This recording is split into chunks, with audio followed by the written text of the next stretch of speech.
It's August the 2nd, 2023. This is 508, a show about Worcester. I'm Michael Benedetti. This is Brendan Melican. Hi, How are Brendan. you? Hey, how's it been? I'm doing good. We're here on Worcester Common today, and there's a fire alarm temporarily going off behind me. It's been going on for a long time, so it'll probably go off in the middle of the show. Neither of us are on fire, though, so that's we're good. And the authorities are back there, and there's no smoke, so it seems to be a pretty low-key. Whatever the alarm is, it's a pretty low-key situation. I think they're all getting lunch at Shawarma Palace. Yeah, great place, Shawarma Palace. Brendan, what is going on in Worcester? The perennial question. What is going on? Well, we haven't talked in like a year and a half. We don't have to play catch up on everything, do we? What's going on in Worcester today? Today, well, aside from this fire, does not seem like a whole hell of a lot. Well, we're in the middle of an election season, a contentious one at that. We have a whole bunch of mayoral candidates that are out there. Was it Joe Petty, Christian King, Guillermo, and probably Bill Coleman? Have we decided if Bill Coleman is running yet? I don't know. He's probably is. I mean, he usually does, but you know, I don't know. With other people in that race, maybe Bill has decided that this is the time for him to take a step back. Yeah. What else do we have? We've got universal basic income in Worcester. That's exciting. Really. We don't have universal basic income. We just have people calling something that isn't universal basic income, so that's great. This drives me crazy. As somebody who kind of likes the idea of UBI, and definitely if you were to say what are 4 crazy programs we should try in our society to try to deal with some of our crises, I would say that's certainly one of the 4. What we have in Worcester is a thing where between 25 and 100 people will get some extra money for 2 years, which is, I think will help them, but doesn't feel like universal anything. Nope. Feels pretty far from basic income for most people. Right. If you can live for $2,400 a year in Worcester, I mean, or $1,200 a year in Worcester, I guess, more power to you. So what we've done, Worcester has created a program that we should relabel income. And just let it ride. I'm going to call it monthly grants. The monthly grant program. I mean, and I'm not prepared to talk about this. I should say, I feel like I should run the numbers and read the documents and whatever. I mean, so besides that and the election, those do feel like the big things that are going on. Today, anyways. Yeah. And this damn fire that won't go out. Yeah. I mean, am I wrong to be not enthusiastic about this election? Because I've certainly whiplashed on this show down through the years between episodes where I've been sitting in this very common, advocating that people boycott the election and not vote, to interviewing every one of the candidates in depth and providing detailed voting guides. Sure. And this year, I don't feel like this is a boycott the election, don't vote year, but I do feel like, I don't know, man. Yeah, you know, I think that there's a couple things that run in parallel on that front.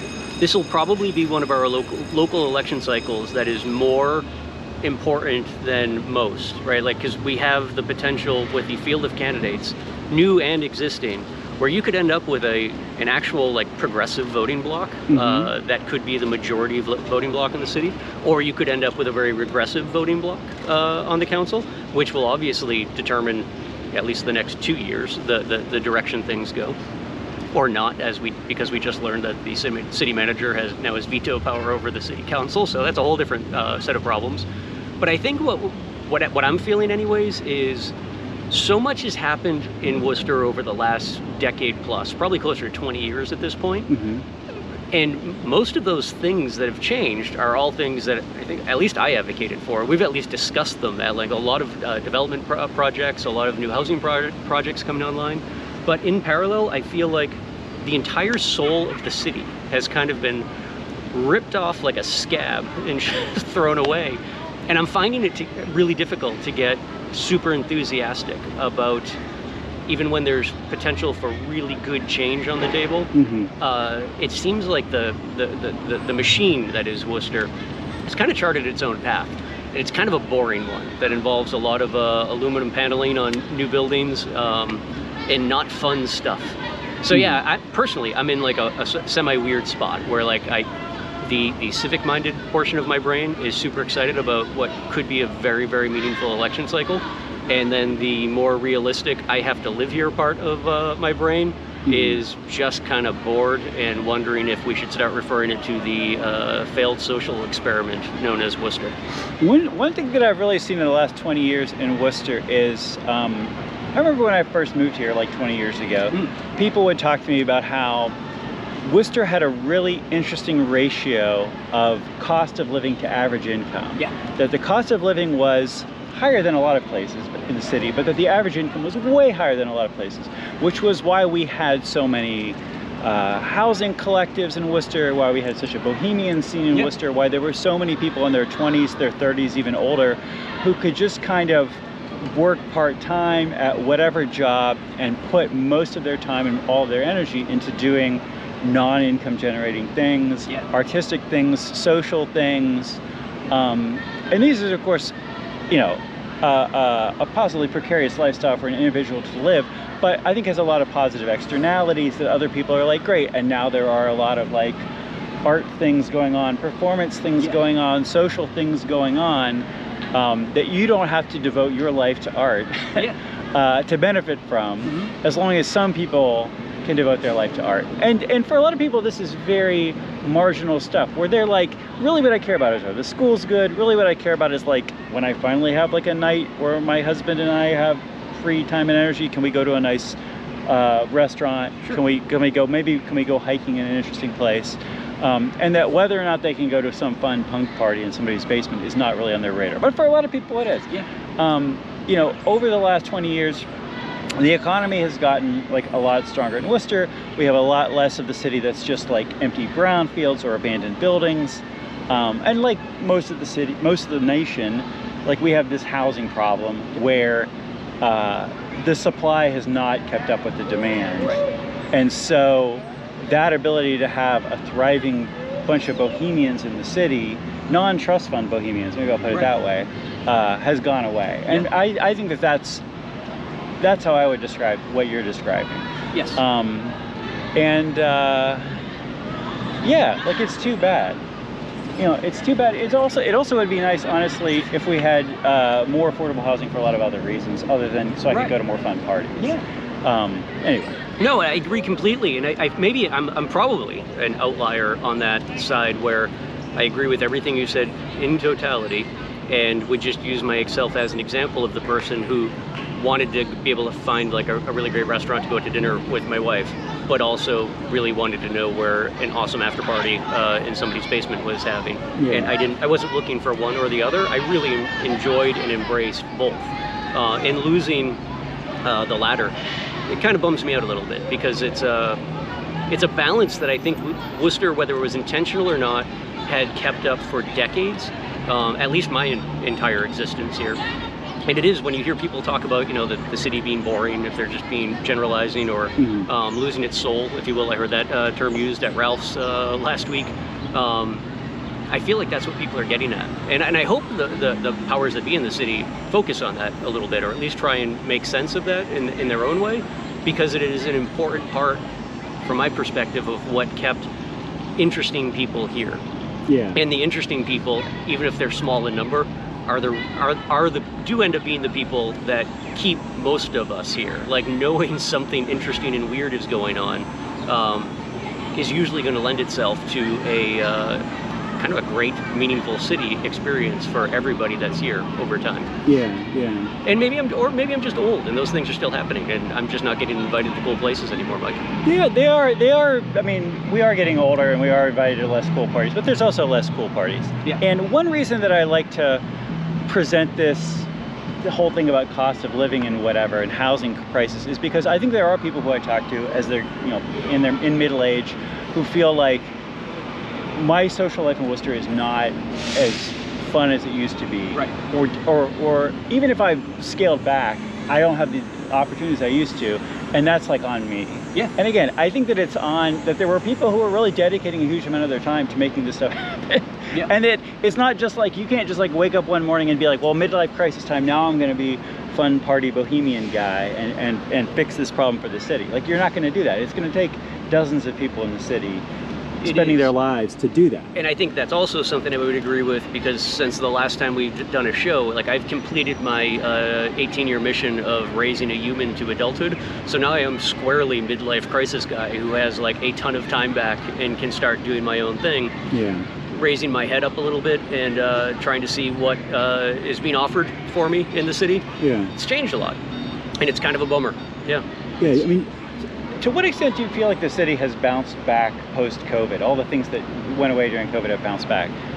Well, that's a really interesting thing so we had become so focused on like our restaurant scene and our bar scene, I think was an accessory to that. Those are two things that, similar to the way you mentioned the housing crisis hitting the entire country, those are two sectors that I think are changing nationally in a very meaningful way, whether it's because of COVID or it's a demographic shift. But when I go out to restaurants, I'm finding that most of them close earlier. They are fine with that. They're still making their numbers work, but they're not these to last call establishments. And the bar scene seems to be changing in Worcester as well too, which personally I was getting kind of tired and old for that universe to begin with. But if you read trend papers on that industry, it does seem to be, again, like a national shift where the clientele is changing. And that is what constantly brings me back to, well, like, where are the cool, basement parties that we used to have that has like a third component to that nightlife scene, or that 18-hour sort of city scene, or 24-hour city scene that have dried up in the meantime while we were putting so much focus on luring in big footprint restaurants and new establishments for nightlife. It seems like that part died, while the other two are dying an organic sort of death from a cultural perspective. And yeah, I don't know. We're gonna have some figuring out to do in the city. It's sort of funny that this has happened at the same time as like we've legalized cannabis. Because part of me would be, if you had asked me 20 years ago, if you said, well, what if everybody in Worcester could just smoke weed all the time? Would it be, and like as somebody who doesn't smoke, it wouldn't impact me, but I would assume that would mean that there would be more of a flourishing of all this kind of stuff. Yeah. Well, we're getting into the realm statewide now of social consumption. I believe that's this year. We're supposed to be rolling out, the committee is supposed to be rolling out its pilot program for social consumption. And I think that's something that will bolster both sides of that more public evening experience, where it'll allow for both restaurants that are doing, say, like infusions and whatnot, as well as social settings similar to the place that we had down on Water Street, we still have for years, the Summit Lounge, that figured out a really interesting way to sort of take advantage of Worcester's lack of oversight for how they defined a smoking lounge, and had a weed smoking lounge. And they've been very successful down there, bringing in exactly the crowd that you were describing. Yeah. But especially if you look at the younger folks in their 20s and whatnot, it does seem as though there's less interest in alcohol and an uptick in marijuana usage, which, as someone who has always liked marijuana, like, all for it, but we haven't quite gotten to the point where we're able to incorporate that into the fabric of a city like Worcester. I'll be really curious how that goes, though, because I'm sure that's a place that will find a lot of opposition in City Hall, or at least concern that probably shouldn't be there in comparison to a lifestyle that involves is heavy on alcohol versus weed. Yeah. So we're here downtown, and as two people who at least occasionally have worked downtown over the years, I think there's a lot less people wandering the streets of downtown than there were pre-pandemic. Yeah. That there's big employers who've just said, like, we're not going to have all these people in these offices downtown. So in some ways it feels like we have this downtown that has all of this space and businesses and whatever, and maybe not the foot traffic to support that. Yeah, no, and I think I would not blame any one person or group in City Hall for that, because I think everybody was blindsided by how quickly the idea of remote work came into the fray via COVID. But the flip side of that is, what you can blame municipal leaders for is not keeping an eye on housing needs, as you mentioned earlier, not just here, but nationally.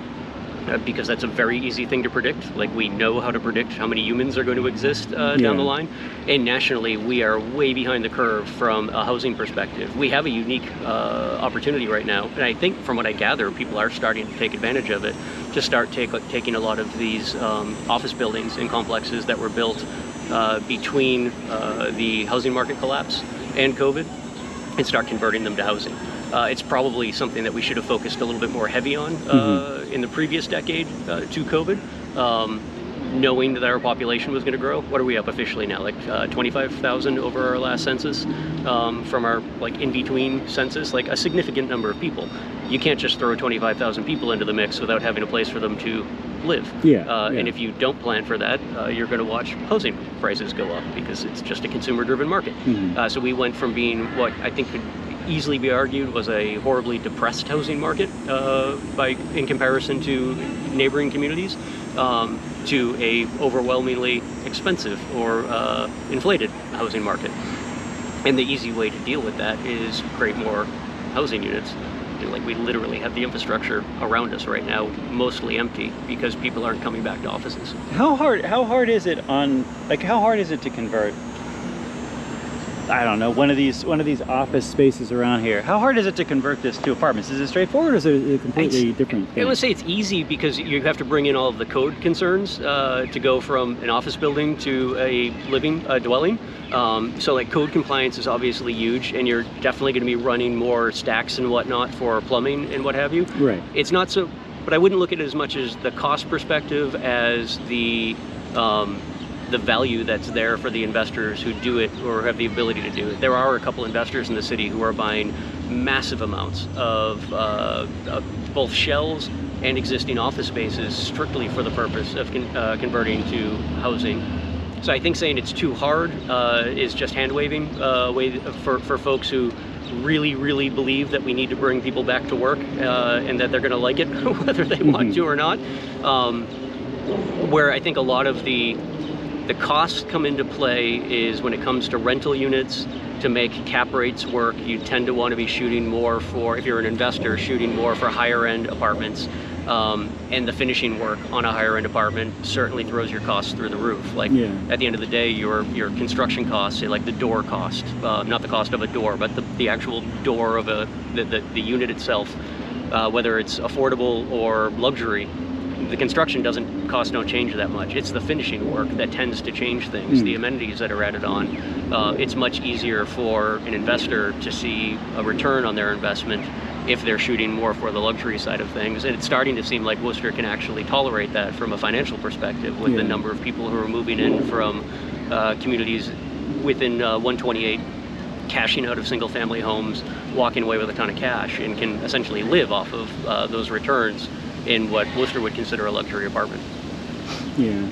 It's interesting to me that it feels like politically, the farther away you get from affordable housing, the more pushback you're going to get from the city council, etc. Like, I'm not very prepared to debate housing policy today. I tend to think that like the most luxurious, if you build a mansion downtown, this is going to decrease the housing costs for people. Not very much, not as much as if you build a bunch of affordable units or whatever. But anything is going to help. I mean, you've pushed a lot to me, but every bit of research that I've ever been able to come up on the housing side of things shows that just the more housing you build, right? Because if you build anything that's new, that's where the bigger money is immediately going to go to, but it frees up capacity on what's already existing, and you end up with this weird push. Almost, it sounds a lot like trickle-down economics, but it's really not that. It's just you're freeing up capacity in existing housing, and existing housing becomes automatically the more affordable housing. The problem with that is you're talking about something that takes decades to actually see realized, because you don't just it's not Sim City. We're not just throwing up buildings overnight. And because we have, like a lot of cities our size, an actual housing crisis now, like we do need the housing now. So, I give a lot of credit to the folks whose focus is more on the affordable side. I just hope people have in the back of their head the realization that if you're doing this right and organically, following population trends, and building for those population trends, you don't need to get caught off guard every couple decades when you have less housing on the affordable side than you actually need. You should be able to see that coming.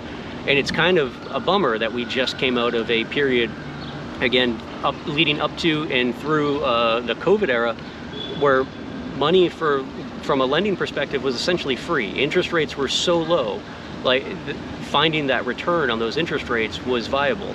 And it is, I don't knock any one individual or organization, but it is kind of a bummer that we didn't see a massive investment in, say, the Worcester Housing Authority 10 years ago to increase their numbers, or a huge increase in funding models from municipalities towards developers who are willing to build strictly affordable housing. The sexy stuff has always been, and will always be, luxury housing, because it's a great branding model for the city. But with lending rates as low as they were, and especially in a city like Worcester, where our borrowing capacity has always been relatively high and healthy, I mean, we did just watch the perfect economic cycle to get that kind of work done and prepare for what we're seeing now, which is massive shortages, to tick off that box, and then let the luxury developers, for lack of a better word, just do their own thing, because they had the capital, and they're always going to have the capital to do that. They're smart. That's why they're luxury housing developers. Yeah. I can't believe, I feel like I'm ready to ask you some questions about AI, but I can't believe that I'm like that ready to scrape the bottom of the barrel. No, I'm just not used to having these. I'm just not used to having these free-form conversations. Well, we haven't had to talk for like 3 years, Mike. We just type at each other. I think I'm also have lost the ability to listen to people while I'm holding a camera and ignore what they're saying, because that was always, I feel like, my superpower, was to ignore what people would say so I could be formulating the next question so it would be ready. Which is why there are old 508 episodes where somebody answers a question, and then I ask them the question they just answered, and they're like, what's going on? Yeah. But I mean, it was a superpower, and it was a beautiful thing that, you were able to ignore what I was saying, or our other guests were saying, and it allowed myself or other guests to just completely make stuff up, unencumbered. Now I feel like we actually have to be kind of honest and genuine with our words. Yeah, you know, Sometimes. There's two trends that I keep. I'll tell you the two trends that I've been most surprised to not see around the city. And you can tell me if maybe these are actually happening. And one is like, there being organizations that are like, oh yeah, we're being transformed by AI stuff right now. Because this is like the big thing that's happened since we last did a show. I think has been like GPT 3.5, GPT 4, and people saying like, wow, this is like useful to somebody in some way, rather than just being a fun game. And then the other, honestly, I feel like the other one is sort of like a post-COVID, like, you know, we're going to embrace ventilation, we're going to embrace hygiene things, whatever. We're going to be looking out for the next pandemic, which is certainly something that I know a lot of people have talked about doing organizationally.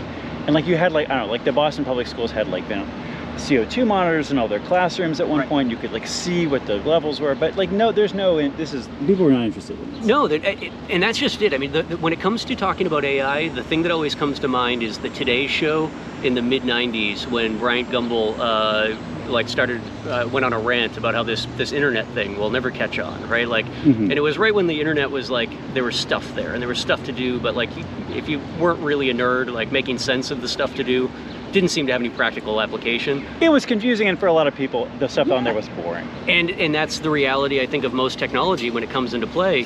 The part that sucks is because our power base, mostly on a federal level, just kind of ignored the internet for a decade and a half as well. We end up with the complete nightmare that is the modern internet, where like, you know, Twitter and Facebook are like what we grew up in. You probably, similar to myself, grew up like semi-nerds, fascinated by this utopian reality that we might be able to create by way of technology, and we end up with Elon Musk and Mark Zuckerberg deciding like who's going to win an MMA fight. Like, that's where the internet has brought us. I feel like we're at exactly the same point with AI, where like all the problems that we just discussed in Worcester, whether it be housing, when it comes to population models, infrastructure, because it's an election cycle, we now have like the old guard of politicians doing their streets and sidewalks campaigns. Like, these are literally jobs that I don't mean like employment jobs, but they're tasks that can just be turned over to AI models to figure them out for us, and better, right? Like, I've mentioned to you a couple times in other capacities, like getting out of the side of the city where I live right now makes me feel like Snake Plissken, because since the start of the summer, every single major throughway that connects me to the rest of the city is all under massive construction at the same time. It just doesn't leave me any options other than doing what I promised you I would never do, go through Holden to get out of my neighborhood. And like somewhere in a planning department, like that's the perfect example of, you know, something that software, especially from the AI side of things, would be able to map out. We've spent the last couple of years bickering about law enforcement and the use of technology and drones and cameras and whatnot.